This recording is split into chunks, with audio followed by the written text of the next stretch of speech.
Despite drawing the antinatalist conclusion from cosmic pessimism, that is, despite agreeing that the best thing we can do to prevent the perpetuation of suffering is to stop reproducing, I do not like to constantly indict those who are parents because I despise any kind of moral outrage.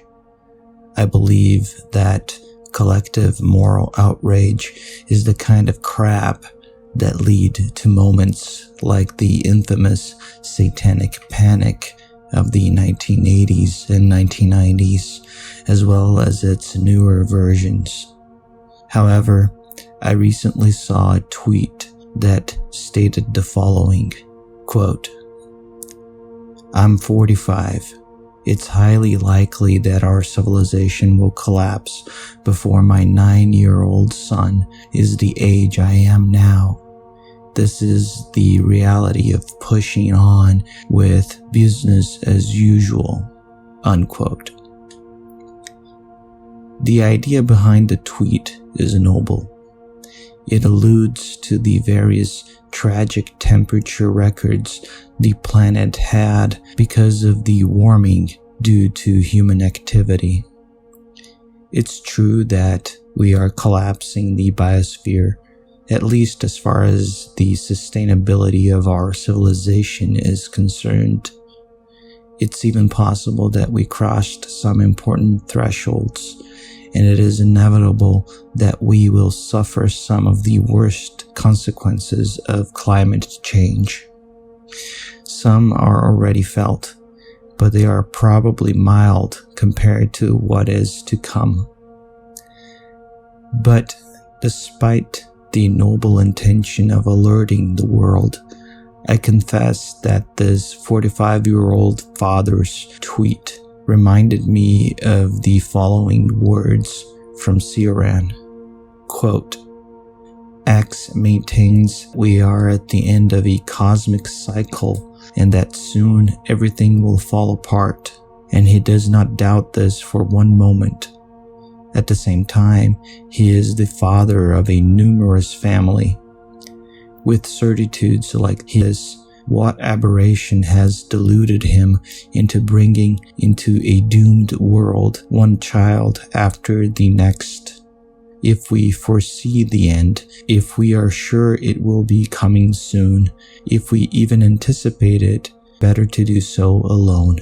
One does not procreate on Patmos." End of quote. It's not as if the issue of possible climate and civilizational collapse is a secret. Even if we didn't have this problem, throughout the 20th century, humanity was faced with the possibility of nuclear Armageddon. A minor nuclear war between India and Pakistan would be enough to collapse agriculture and starve billions of people. A nuclear war between major powers would, at best, send us back to the Stone Age. If that father's problem is the possibility of our global civilization coming to an end, then there's nothing he can say that will alleviate his guilt of fathering a child. Antinatalism derived from cosmic pessimism does not necessarily take these issues into account. It is linked to the fact that sentient life is an incessant escape from negative states towards fleeting and illusory positive states.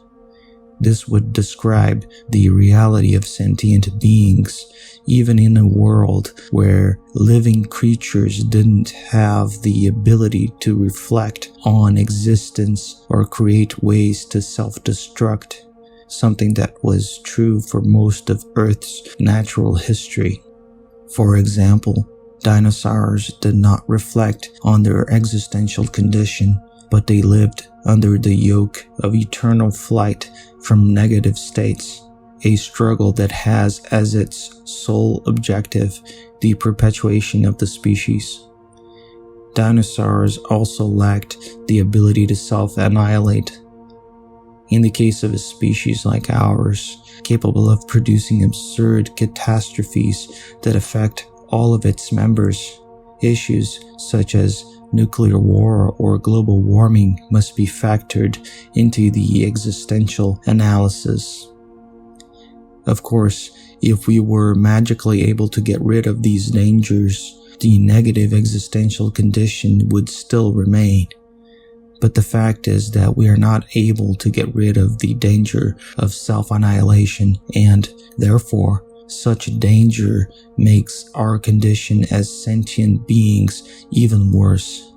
We are capable of inventing even worse tragedies than those that nature already provides us by our mere existence. Patmos is the Greek island where John wrote the Book of Revelation, the last book of the Christian Bible. There, while waiting for the end of the world, the disciple of Jesus remained isolated without producing any descendants.